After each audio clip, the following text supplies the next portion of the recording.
Assalamualaikum warahmatullahi wabarakatuh. Waalaikumsalam warahmatullahi wabarakatuh. Bismillahirrahmanirrahim. Alhamdulillahi rabbil alamin. Wassalatu wassalamu ala ashrafil anbiya'i wal mursalin, imamil muttaqin, sayyidil ghurril muhajjalin, wa ala alihi wa ashabihil mujahidin at-tahirin, amma ba'du. Saudara-saudara kaum muslimin rahimakumullah. Seorang muslim adalah seorang yang berpandangan luas, berjiwa lapang. Maksudnya apa? Tujuan jangka pendek dan jangka panjang ini harus dia raih kedua-duanya. Ini yang oleh Al-Quran diajarkan agar setiap muslim mencapai fid dunya hasanah wa fil akhirati hasanah. Kebaikan di dunia, kebaikan di akhirat. Itu arti hasanah. Jangan macam orang dulu, punya istri dua pergi haji. Yang satu yang muda istrinya namanya Hasanah, yang satu namanya Khadijah. Waktu tawaf keliling Ka'bah, si suami ini nggak bisa doa apa-apa kecuali Rabbana Atina itu. Tiap putaran Rabbana Atina fid dunya hasanah wa fil akhirati hasanah. Putaran kedua Rabbana Atina fid dunya hasanah wa fil akhirati hasanah. Ini istri tuanya yang namanya Khadijah dengerin aja. Akhirnya di satu saat dia colek suaminya, "Bang, mentang-mentang Hasanah bini muda disebutin melulu. Saya dong disebutin dalam doa." "Iya deh, ntar putaran selanjutnya." Suaminya blow on juga. Putaran kedua dia baca Rabbana Atina fid dunya hasanah wa fil akhirati Khadijah.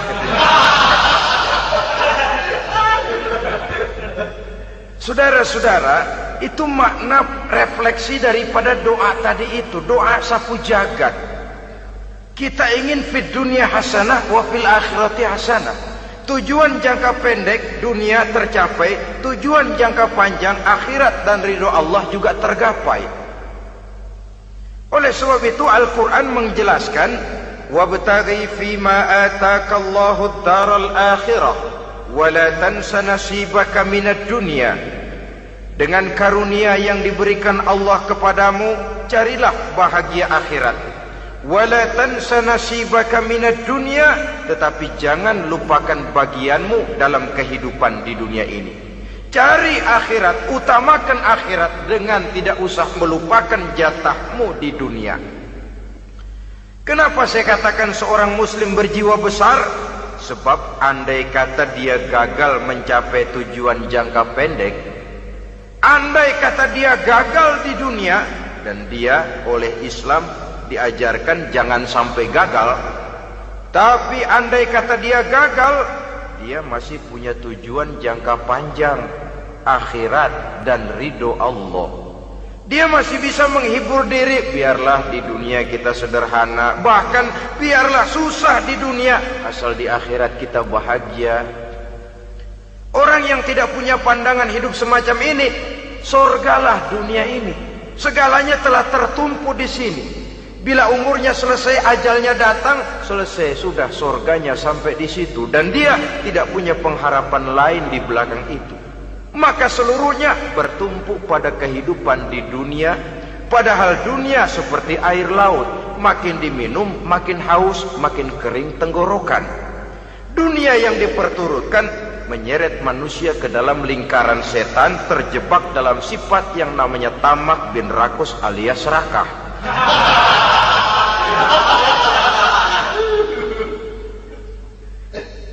Andai kata dia gagal untuk tujuan jangka pendek, dia masih punya tujuan jangka panjang, akhirat. Dia masih sanggup berkata, biar di dunia kita sederhana, bahkan biar kebelangsak sengsara susah di dunia, asal di akhirat kita bisa bahagia. Kan masih ada harapan. yang paling bangpak, paling rusak betul. Sudah di dunia sengsara, di akhirat celaka. Di dunia rumahnya gubuk, pinggir kali miring, asal hujan bocor, utang selebar warung. Bayang kagak, ngaji enggak, puasa enggak, saban malam merit mulu. Saudara hadirin yang saya hormati, lalu kapan mau bahagia kalau sudah di sini susah, di sana akan susah juga. Ini yang pertama, seorang muslim, seorang yang optimis, berjiwa besar, luas pandangan. Kegagalan dia dalam jangka pendek tidak menyebabkan dia melupakan tujuan jangka panjang. Yang kedua, positifnya apa? Cara dia mencapai tujuan jangka pendek diwarnai oleh keyakinan adanya tujuan jangka panjang. Dia memang benar cari harta, tapi karena dia yakin ada akhirat, Allah ridho apa tidak? Ini positifnya. Saya memang cari duit, tapi dengan cara ini Allah ridho apa tidak? Saya memang ingin berpakaian yang rapi, tapi dengan tidak menutup aurat begini, Allah ridho atau tidak? Saya memang bergaul menghormati teman, tapi terjebak dalam minuman keras karena menghormati teman, Allah ridho apa tidak? Ini orang yang punya tujuan jangka panjang. Segalanya diberikan bingkai dengan pertanyaan, Allah ridho atau tidak? Keyakinannya terhadap tujuan jangka panjang mewarnai gaya hidupnya di dunia ini, mencapai tujuan jangka pendek tadi. Mau minum, Allah ridho apa enggak ini? Mau makan, yang saya makan Allah ridho apa enggak ini? Pendeknya apapun yang mau dia kerjakan, karena dia punya keyakinan tujuan jangka panjang, dia selalu menimbang terhadap ridho Allah tadi. Jadi tanpa prestasi ibadah, kita nol besar dalam pandangan Allah. Ini nilai manusia yang hakiki di sini. Ini makna inna akramakum indallahi atqakum. Di akhirat nanti kan tidak pernah akan disidang, kamu pendidikan setinggi apa? Tidak. Gelarmu berapa renteng?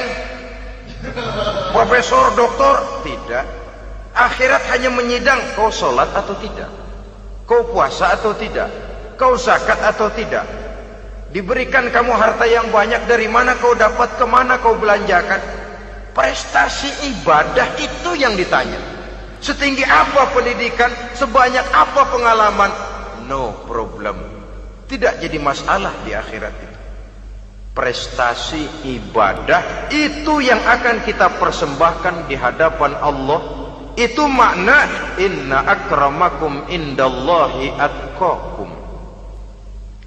Kerbau dinilai dari dagingnya, makin gemuk makin mahal harganya.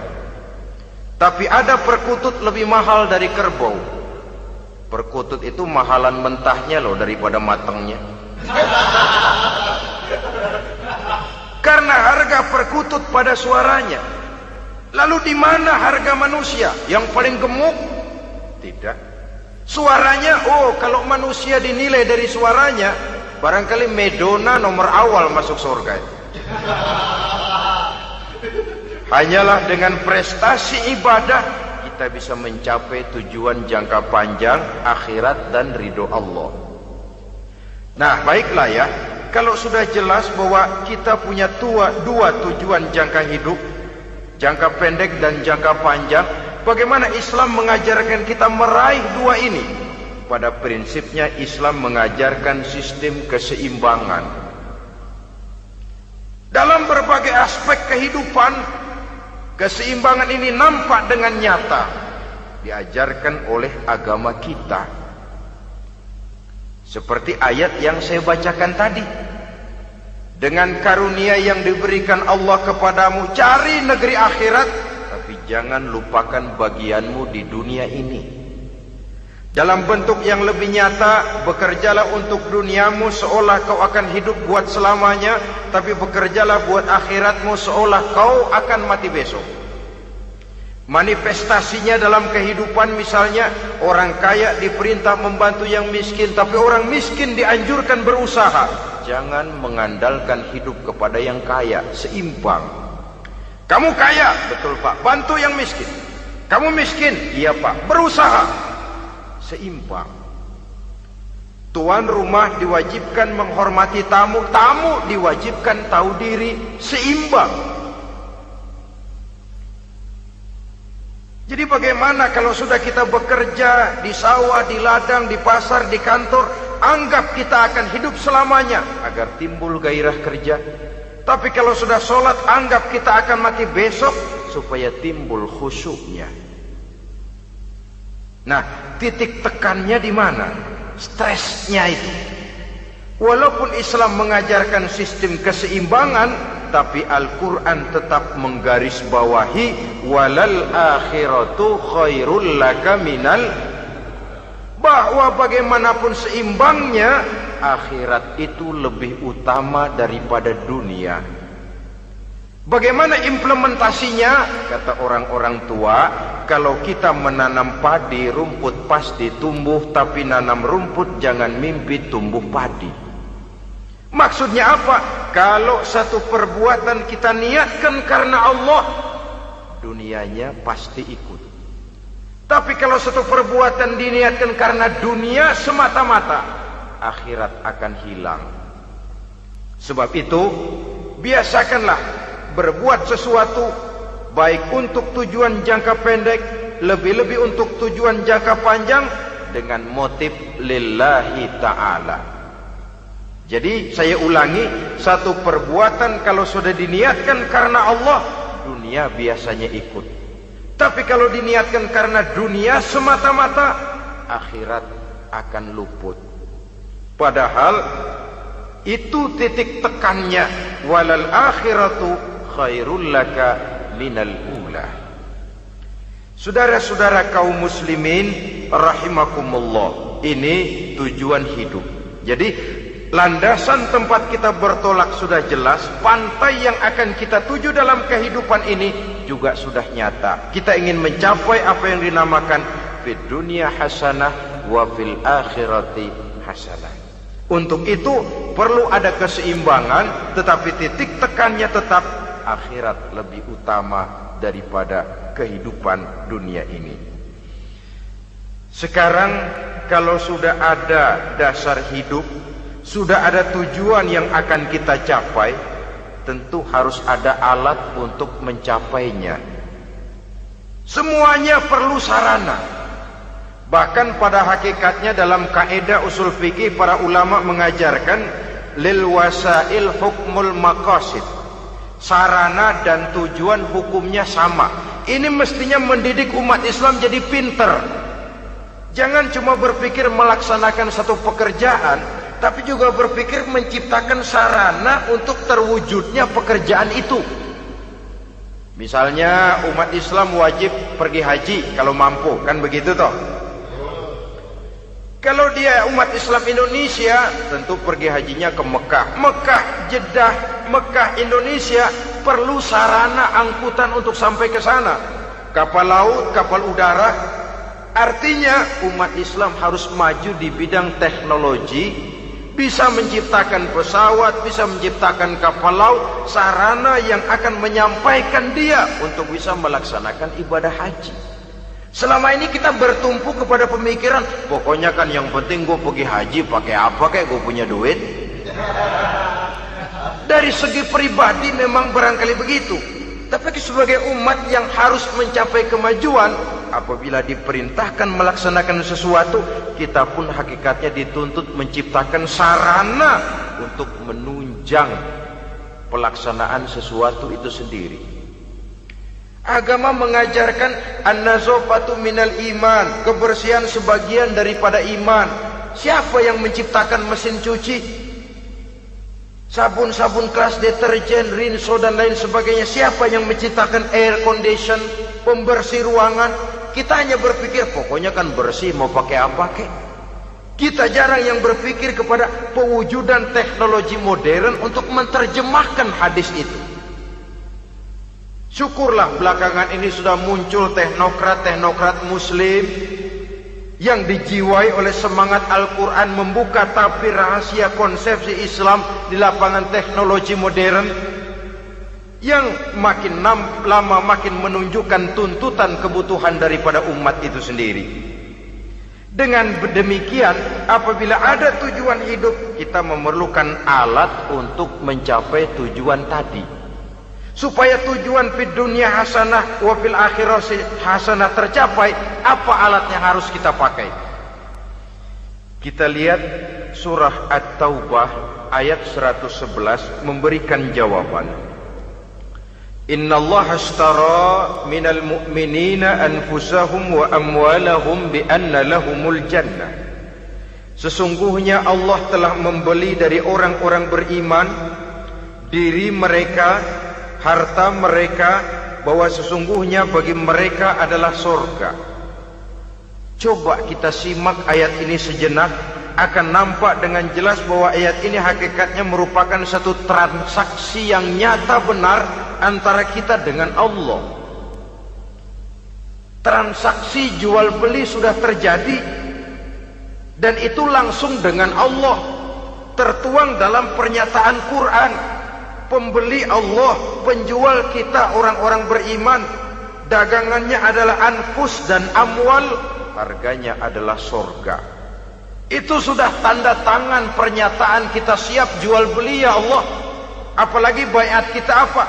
Inna solati wa nusuki wa mahyaya wa mamati lillahi rabbil alamin. Solatku, ibadahku, hidup dan matiku cuma untuk Allah Tuhan seluruh sekalian alam. Minimalnya 5 kali sehari semalam baiat ini kita ulang dan kita ulang. Kenapa lalu kita tidak konsekuen? Dalam konteksnya dengan persoalan, maka alat hidup kita itu ada 2. Pertama, anfus. Ini bentuk mufrad dari jamaknya, bentuk jamak dari mufrad nafsun. Biasa diterjemahkan dengan diri. Yang dimaksud dengan diri adalah kepribadian. Yang dimaksud dengan kepribadian ialah kekayaan yang kita miliki dalam kepribadian kita. Artinya bisa tenaga, pikiran, konsep, gagasan, wewenang, ide, pangkat, jabatan, kemampuan, keahlian, skill, itu semuanya masuk ke dalam anfus, diri. Sedangkan amwal bentuk jamak dari mufrad malun, biasa diterjemahkan dengan harta. Pengertian di sini ialah seluruh bentuk-bentuk materi yang berada di bawah kekuasaan kita. Bisa rumah, bisa uang, bisa tanah, bisa kebun, bisa pabrik, bisa peternakan, itu semuanya amwal. Nah, baik anfus maupun amwal, diri, tenaga kek, pikiran kek, harta kek, pangkat kek, jabatan kek, wewenang kek, keahlian kek, untuk tujuan jangka pendek harus jadi rahmah bagi lingkungan.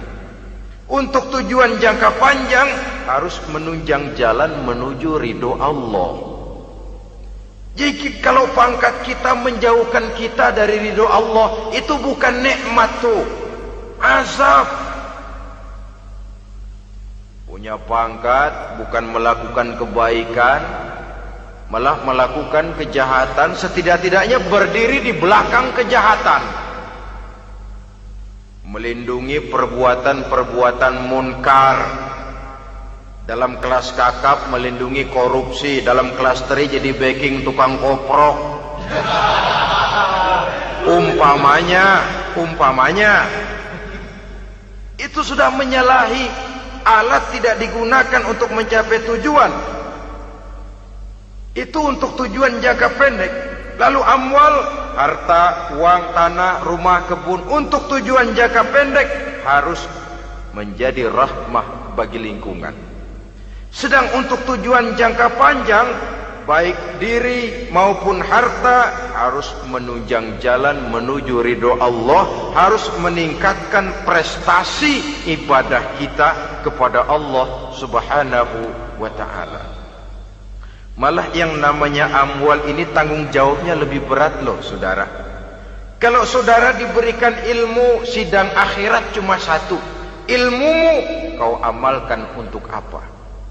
Saudara diberikan umur panjang, pengadilan akhirat cuma bertanya satu, umurmu kau habiskan di mana?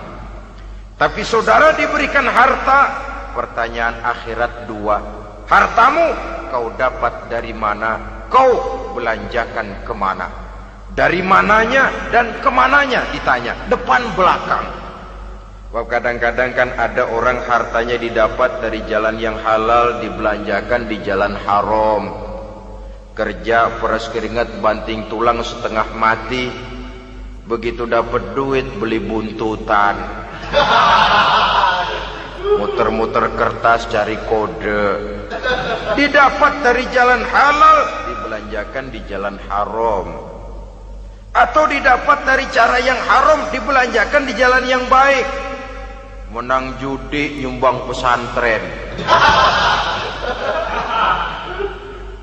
Nabi mengajarkan innallaha thayyibun la yaqbalu illa thayyib. Allah itu baik dan hanya menerima yang baik-baik saja. Tidak bisa mencuci kain dengan air najis. Kain akan tetap kotor. Saudara-saudara kaum muslimin rahimakumullah. Oleh karenanya masalahnya terpulang kepada kita, pandai-pandailah membagi orientasi. Suatu saat tenggelam kita dalam kesibukan dunia dan seluruh isinya untuk mencapai tujuan jangka pendek. Lain saat tenggelam kita memfanakan diri untuk mencapai tujuan jangka panjang, akhirat dan ridho Allah. Karena kehidupan ini bukan berjalan tanpa batas. Umur ini bukan satu karunia tanpa pertanggungan jawab.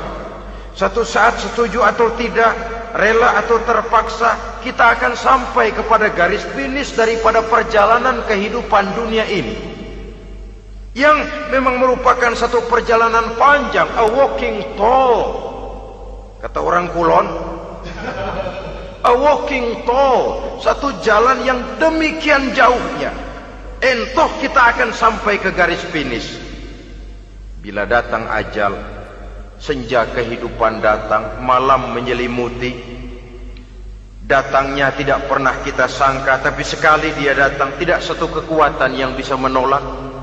Kehadirannya tidak pernah kita harapkan, tapi satu kali dia datang bertamu, pasti terjadi. Dan itu pasti akan kita temui. Alangkah malangnya pada saat kembali itu datang, kita tidak punya prestasi ibadah. Lalu apa artinya prestasi dunia? Apa artinya tujuan jangka pendek kalau kita harus kehilangan tujuan jangka panjang? Rumah kita yang besar, pangkat kita yang tinggi, harta kita yang banyak, bisakah menolong kita untuk kalau sudah kumpul di padang mahsyar nanti? Malaikat, jangan gebugin saya, rumah saya harga 2 miliar.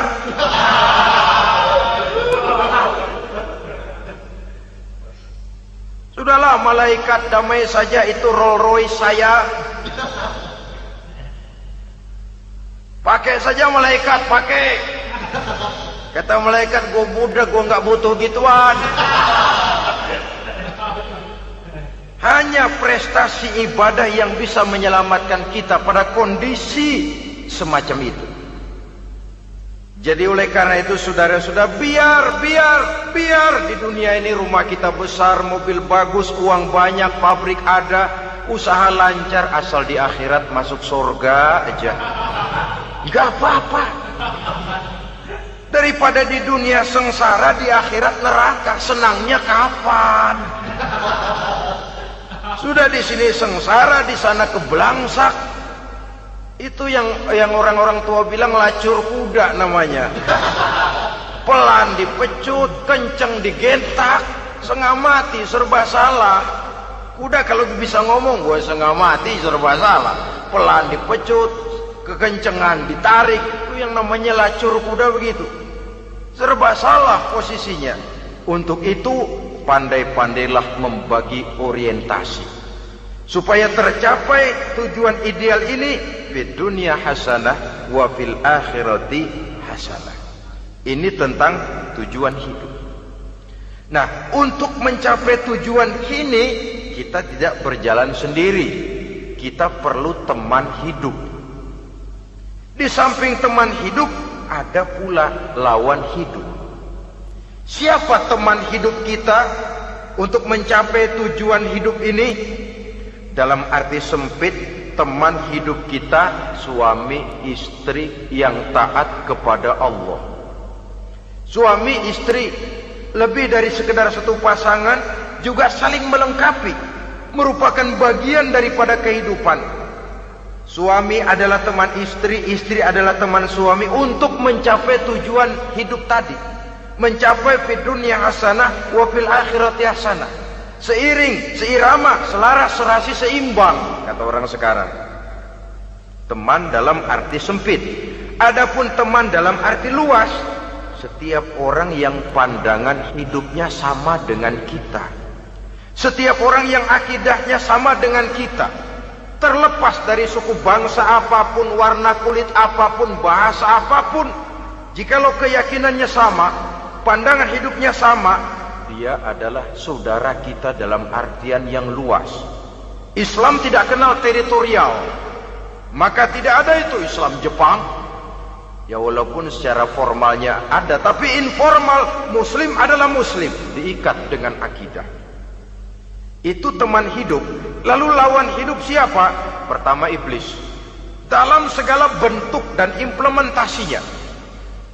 Yang kedua, setiap orang yang pandangan hidupnya tidak sama dengan kita secara ideologis, itulah lawan hidup kita.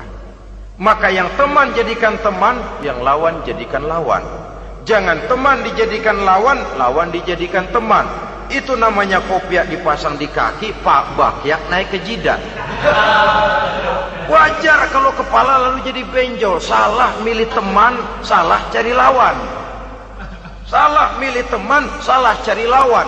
Akibatnya kita yang akan susah di kemudian hari nanti. Saudara-saudara kaum muslimin rahimakumullah, oleh karenanya pandai-pandailah dalam hidup ini. Yang teman jadikan teman, yang lawan jadikan lawan. Kalau lawan kita jadikan teman, sementara teman kita jadikan lawan, dan itu yang banyak terjadi dalam praktek kehidupan, kita tidak akan bisa mencapai tujuan karena akan tertarung di kaki sendiri. Nah, ini sajalah yang kita bicarakan pada pertemuan kali ini. Mudah-mudahan ada manfaatnya. Terima kasih atas segala perhatian. Mohon maaf atas segala kekurangan. Usikum wa nafsi bitaqwallah. Wassalamualaikum warahmatullahi wabarakatuh. Waalaikumsalam.